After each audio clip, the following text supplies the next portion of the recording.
But what's hard is going, yo, yesterday I got nothing from working as hard as I could. Nothing happened from that. I'm gonna do the same thing again today, but I'm gonna try to go harder. That's the hardest thing in the world. To get up every day and give 100% and be in the same position that you were each day, but mentally know that you're trying and trying and trying. That's a real grind. All right, so we got the fire bottle. That was our fire bottle. We got it pulled out of here, so it sits right here if you're new and you weren't here when we made all these changes. So it sits up here, but we have all this wasted space behind here when you take the package tray out. So the package tray just nutserts in around the perimeter. It's just this piece of aluminum right here that we did on the channel that we also painted as where it looks like carbon fiber. So when you look through the back glass, it looks like everything is carbon. Everything in the back all looks carbon, but I actually showed on the channel how to paint all that stuff and make it look like actual carbon fiber, but out of paint. So I'm gonna just finish unhooking all this stuff and getting this stuff out of here, and we're gonna get everything stripped down.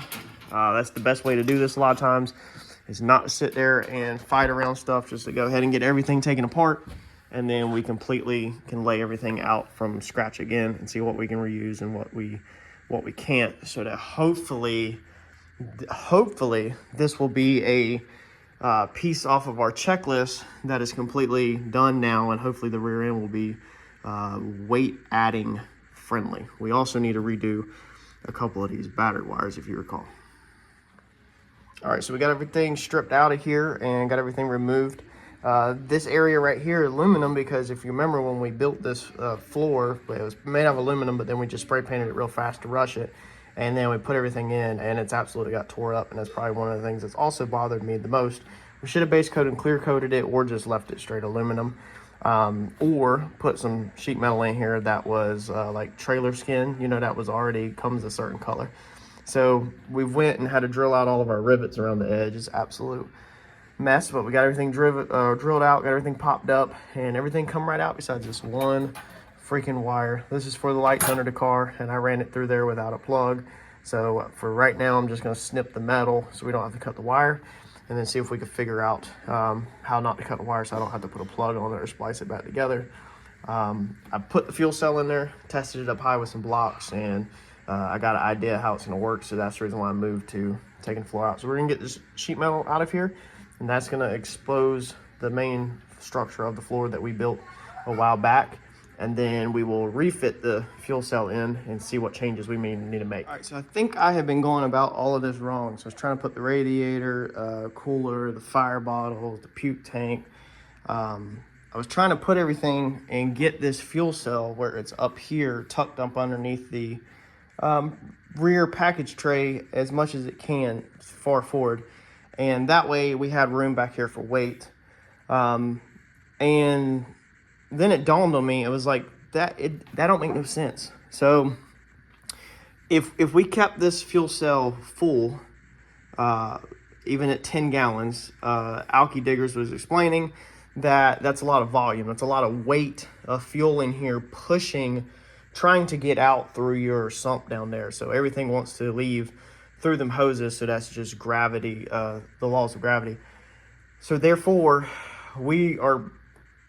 the more fuel we have in here, the better all around. We're trying to we're eventually going to move into no prep, meaning we want weight back here. So I asked myself, I caught myself, I said, why are we pushing the fuel cell all the way up there over the rear axle? The rear axle is literally right there, pretty much right there underneath that carbon looking sheet. Why are we pushing the fuel cell up there and then stacking more weight far back here?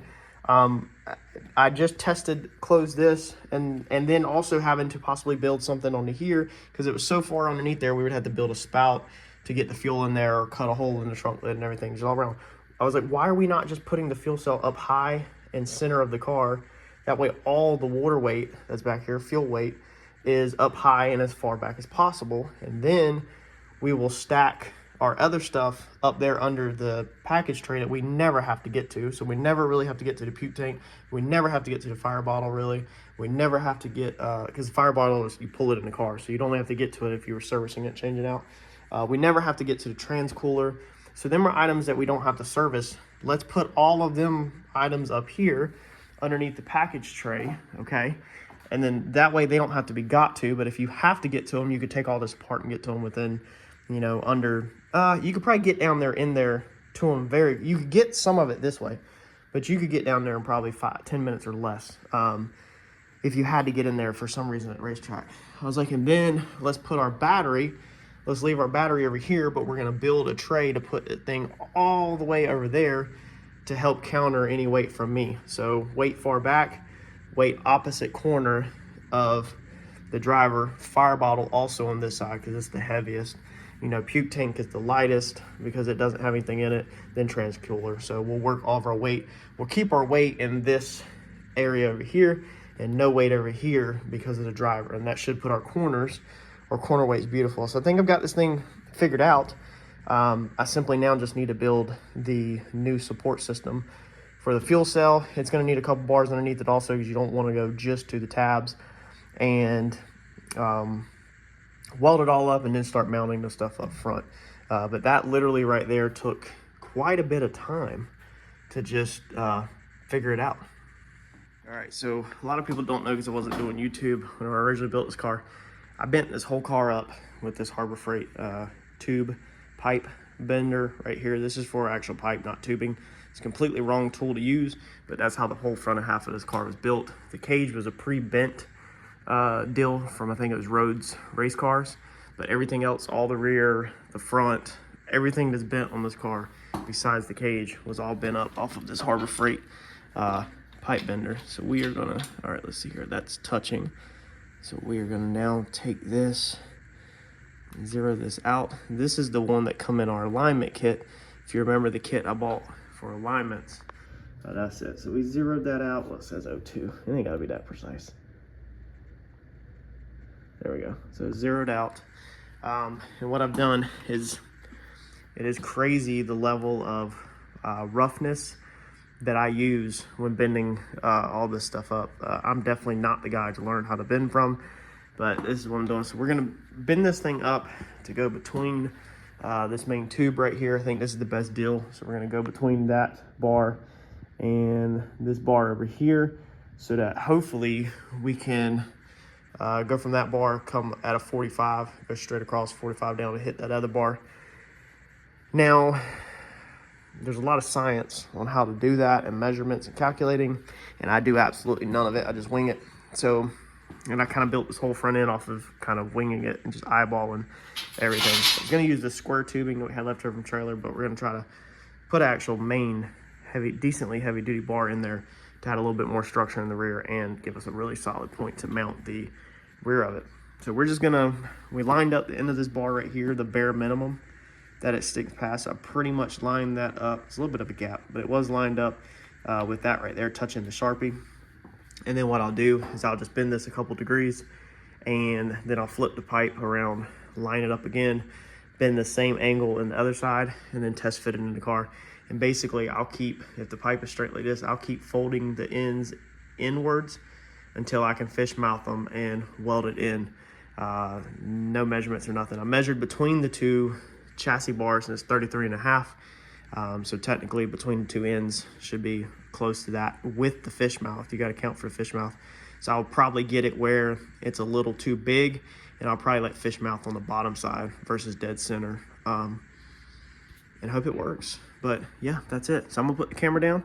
And I've also marked, when I first got this pipe bender, I put scratches right there in the top of each side that marks pretty much center of the tool. That way you can mark a line on your tubing. And also I'll use, which it needs to be rotated, I'll use this line right here, like we'll rotate it like that. And that will basically be the center of the tubing. Okay, so your manufacturing line right there will mark the top of my whole entire, my whole tubing. And we need to get this back to 0. And when I originally built this car, I didn't even have this digital one. I used them guys right there hanging off the side of the toolbox. Them cheap Harbor Freight ones right there. That's how I did the whole front end, man. A lot of people don't know that because I wasn't doing YouTube back then. So we're gonna go ahead and bend this thing up. Like I said, we're just, this will kink the tubing This die is also not the correct size die for this. It's just all around this is not correct. Like nothing about this is correct, but a lot of us, this is our style that we do in our backyard. And like I said, this is just to hold the fuel cell. So it's not that big of a deal. So I'm gonna just put a little bit of angle in there. I haven't even figured anything, and flip it around and see what the other side has. And often they literally won't be on the same plane either. So because my tops are not perfect, the bar will be rotated one way or other just a touch, and then the legs won't end up perfect. So like nothing about my work ends up perfect at all on this level. I hope to one day be able to buy an actual real tubing bender and actually do something, but for right now we're not. So I think we're gonna put 5 degrees in this, and then we will flip it around.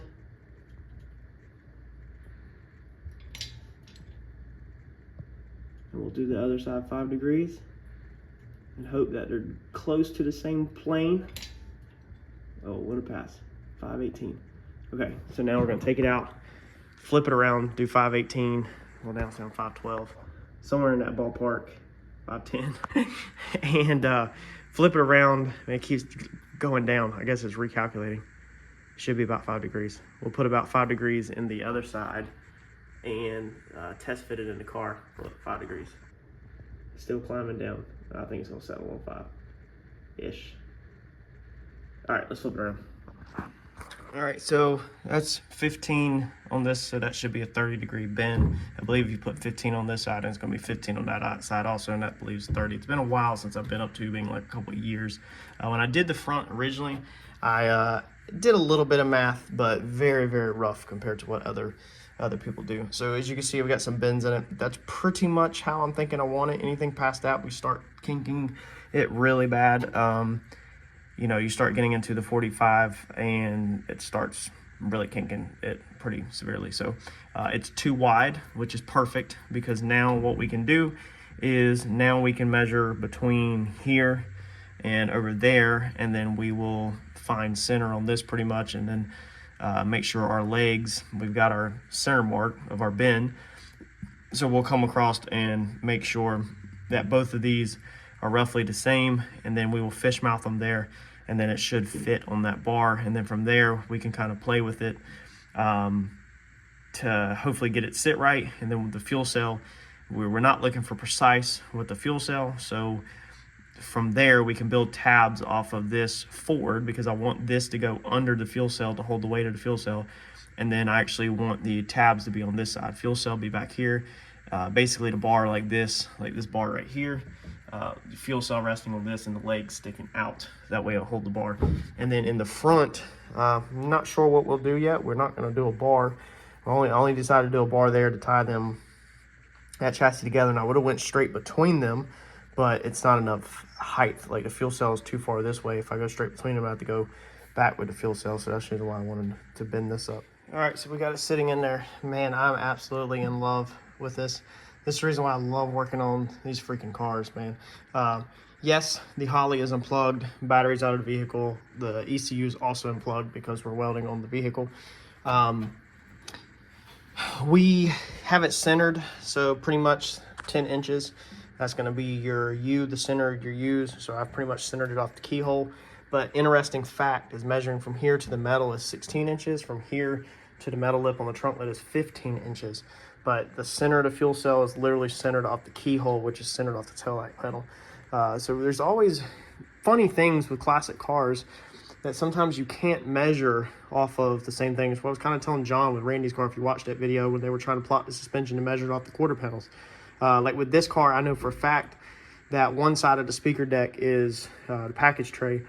I think it was like 1.5 inches higher than the other side, or 1 inch higher. And it took me a long time when I back halfed this car originally in the garage to figure out where I wanted to put the rear frame rails, because I back halved it, you know, because it's hard to measure off of that. If you measured off other points, like if you measured off 4 points, 3 of them say the same thing on my rear wells, on my rear rails, but then whenever you measure to the package tray, it's off. It's not the same. And, you know, like we all know that the keyhole is center of the vehicle. Like that's how it is. The parachute's centered, the keyhole's centered, everything's centered. Fuel tank is centered, this is centered, the whole 9 yards, but then measuring from this to the edge, and that's the edge, is not the same. To line our bar up, I'll pull the fuel cell out here in a second, but what we have done to check that to get it as decently square as possible, like I said, this car is garage built, as you can see, so look at that gap. I am definitely a grinder, not a welder. We've also got some tabs bolted to it, but we have not welded them in place.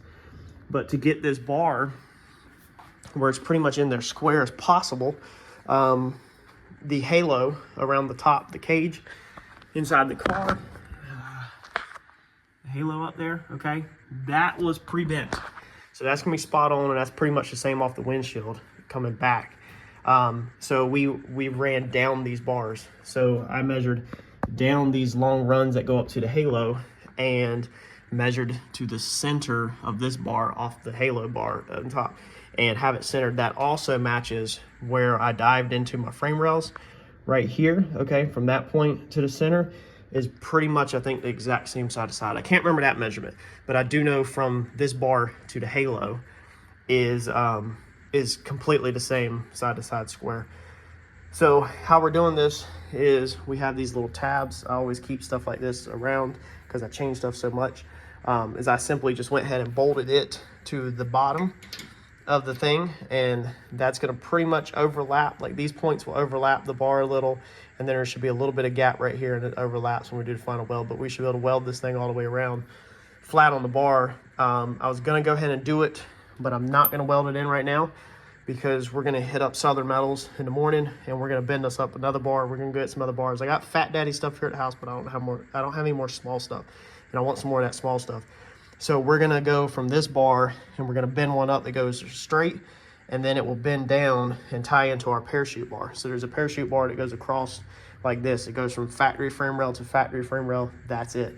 That's what holds the whole parachute. So there's no center of this bar is not tied into the chassis anywhere. So we're going to use this opportunity to tie the center of this bar into the chassis, the parachute bar. So we're going to cut more of this metal out right here in the floor. And that's the plan right now. Actually, it might be too far back. We might flat plate it. I'm not sure yet, but we're going to tie it in here, and it's going to come up like a 45, and then we'll bend, and then the bar will rest on the bottom of this pretty much, and we'll have some tabs on the front, and that will give us a lifted cradle for this to sit in, and that will also tie in our taillight panel, you know, a little bit more to the actual chassis. Then we will come in here and cut out all of these 1x1s or whatever it's all.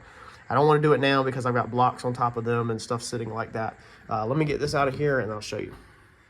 All right, so there's how our bar ended up. So if we get down low, you can see that it's arched up. You can also see my marks. I went ahead and put marks on it. So the fuel cell is on the inside of here, and then on this bend, the fuel cell is on the inside of here. So this fuel cell is definitely closer that way up front than this side. Now, I don't know. The bends are the exact same, and like I said, we're centered off of this, and then we're squared that bar off of the halo. I guess it could be rolled a little different, but I doubt it. It just is what it is. If I freaking take and slide the fuel cell this way, now when you open the trunk lid, you'll see that it's shifting more to this side. And we definitely don't want the fuel cell to more to this side. If anything, we want it more to that side. So if anything, we're doing the right thing because it's marked right here, so the fuel cell's gonna be on this side, so we're almost right here to this bend anyway. So yeah, like, and then if you look at it, it almost looks like between that mark right there and that mark over there, almost looks like the differential is pretty much between them. Differential, yeah, there's the two bolts on the differential out right there. So I don't know, that's the things with these garage built ones, is you try your best to you know, to keep it equal, but it is what it is. And the tubs, the mini tubs, you see the mini tubs, they are the same width, and they actually attach inside the pinch weld right here. So we took a plasma cutter and we cut the pinch weld out, so they actually go in the same exact spot on both sides. They're the same width, and these bars are touching them up tight.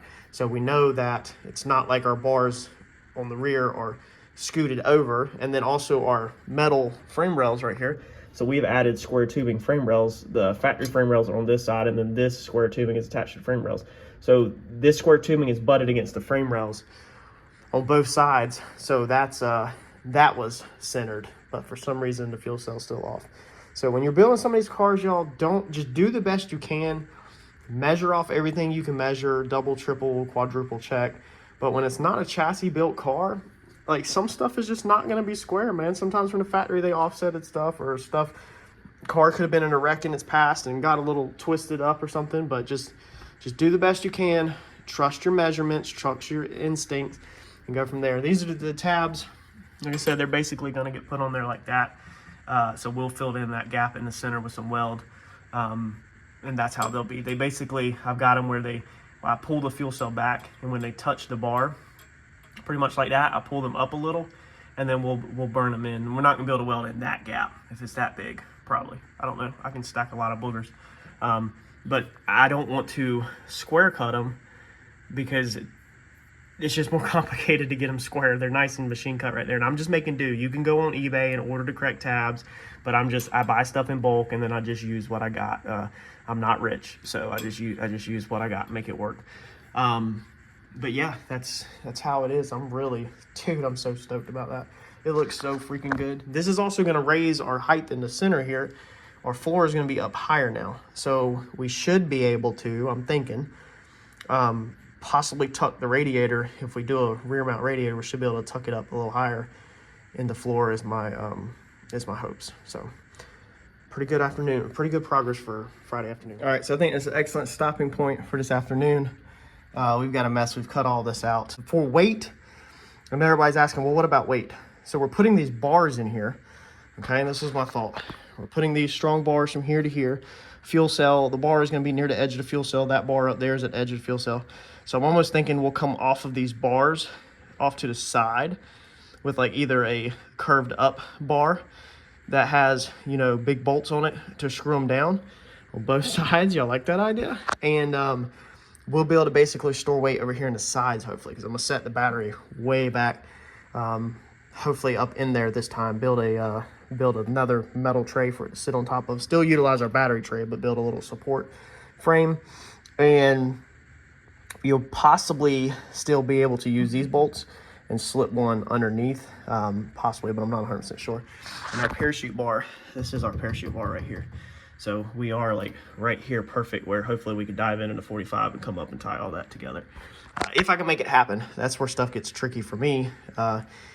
Getting the same height and all that, matching left to right, and not just having to run one bar across, gets a little tricky.